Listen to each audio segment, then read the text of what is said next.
Thousands of Tamils in the diaspora have been protesting, calling for a ceasefire in the northeast of Sri Lanka. The protests have continued in many cities this week, including Sydney, Geneva, London, Washington, and Toronto. Several hunger strikes are also underway. A recent video released by War Without Witness in Sri Lanka depicts the attacks in Vani, a so-called safe zone. They say 44 people were killed and over 65 injured in attacks by the Sri Lankan government forces. There have been charges that the LTTE is also responsible for attacks on civilians in the area. Independent journalists have not been allowed into the region.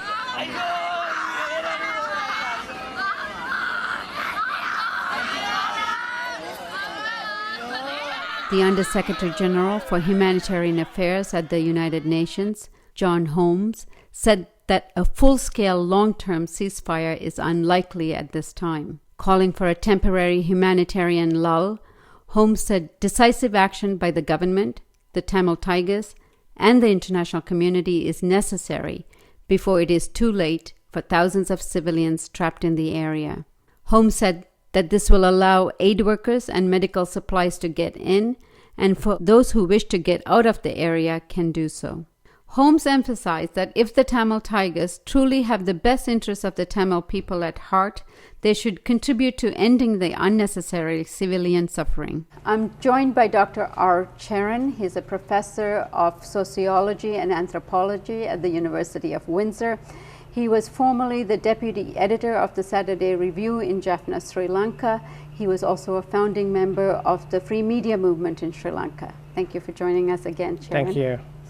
In the last segment, we spoke about the Tamil nationalist aspirations facilitated by the Liberation Tigers of Tamil Eelam.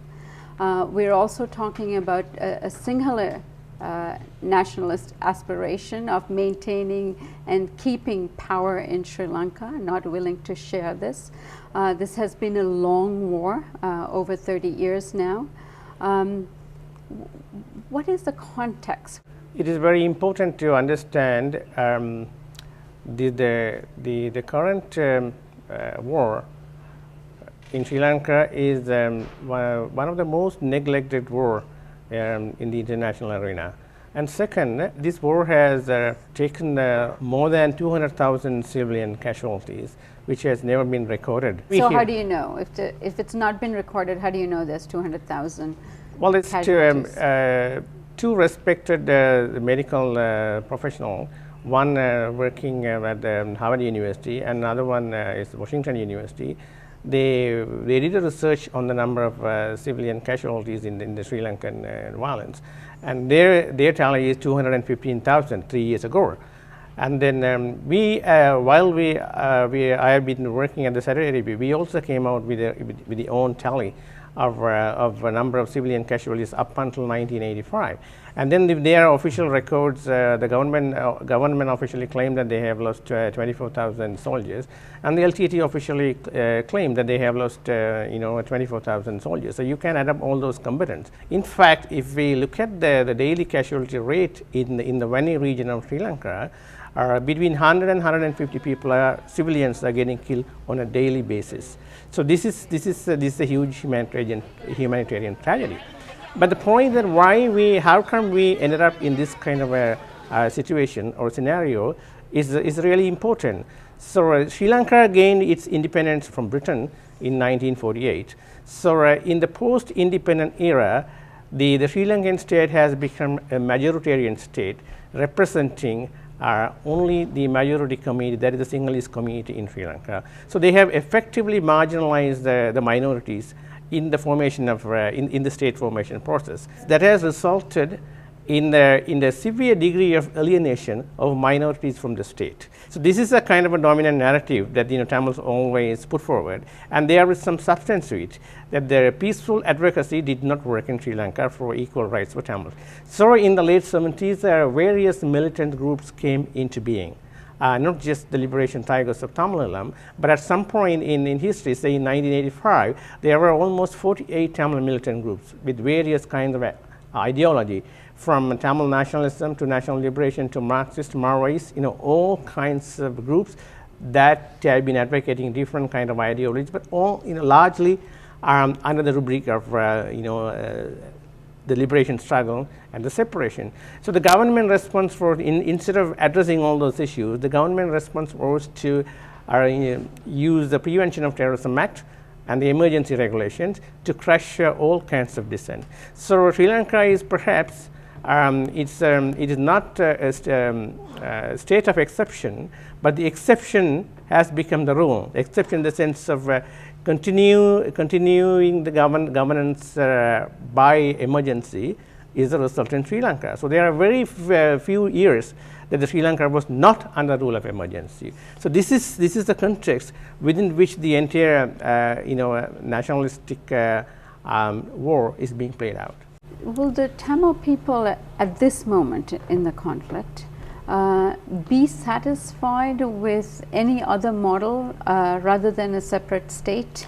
I very much doubt, because I think the Tamils have come to a point where the psychological and emotional separation has become a true reality. Given the nature of carnage and catastrophe, I very much doubt whether the coexistence of these two groups are possible. Even though I must admit, after being in Rwanda, Congo, and Uganda as a researcher, where you could feel and sense the kind of ethnic hatred.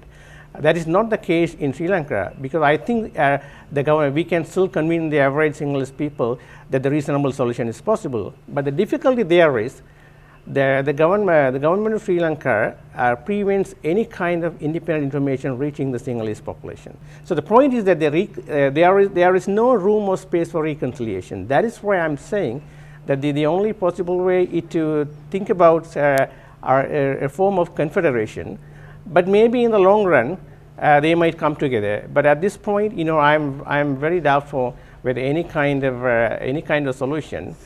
So is that what the solution for Sri Lanka is? Some sort of a federated state that is not acceptable to the Tamil people? No, frankly, the so-called international community and also the co-chair, the US, Japan, Norway, they are flatly wrong. I mean, they did not get the real issue in that country. They simply think that by tacitly supporting the elimination of the tiger, they should be able to convince the Tamil people that you can settle for something else. But that is not really going to work, because the issues of the Tamil people predates the LTTE.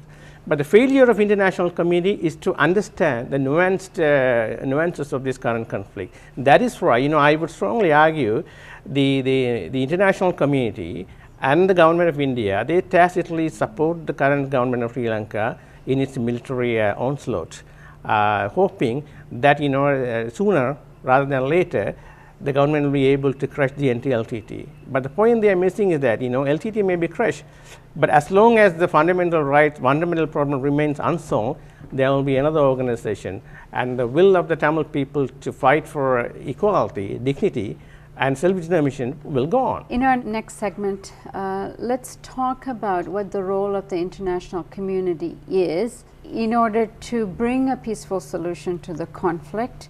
Thank you for joining us on the Real News Network.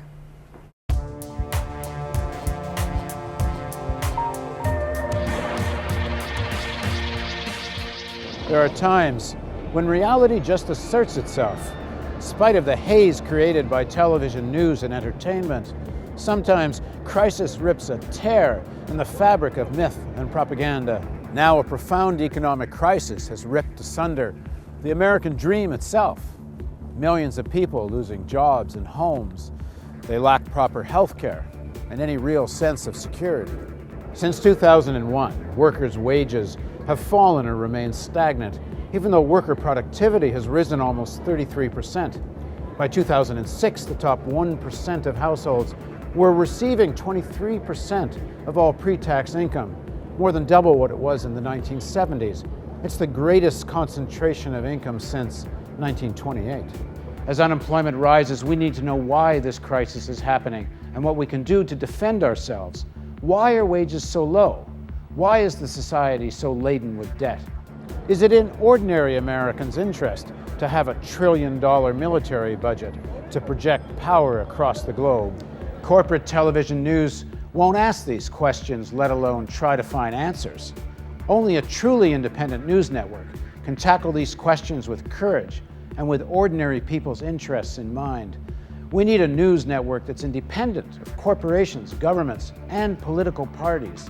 We need the real news. But there won't be a real news network unless we raise substantial funds right away. The current financial crisis has hit our funding hard. Together, we do have the power to turn it around. There are already hundreds of thousands of people watching the real news every month. If everyone pitches in, we can build an internet and cable television network that will change the face of media forever. You can organize house parties, talk to friends at school and at work, send email blasts and spread the word. Distribute this video to everyone you know. Pick up the phone and call a few friends and suggest they visit therealnews.com. Invest just 10 minutes a day to ask friends and colleagues to join the campaign to create a truly independent source of internet and television news. Together, we can build this network. Just 50,000 people at $10 a month gets us to our first level of sustainability. You can help us reach this goal, and when we do, we'll move to television in millions of homes across North America. Help us reach an audience in the millions. Please contribute generously. Spread the word. Let's make the Real News television network a reality.